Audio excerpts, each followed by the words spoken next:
का बरं बोलत नाही मीडियाला?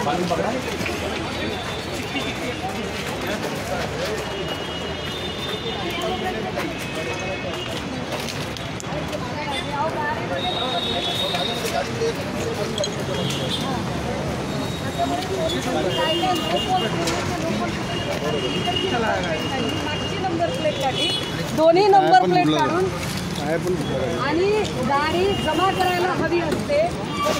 गॅरेजला पाठवली. जेव्हा आम्ही वजा केला त्यावेळेला गाडी गॅरेजहून इकडे आली. त्याचेही फुटेज आम्ही दाखवले. माझे सुद्धा नंबर आहे.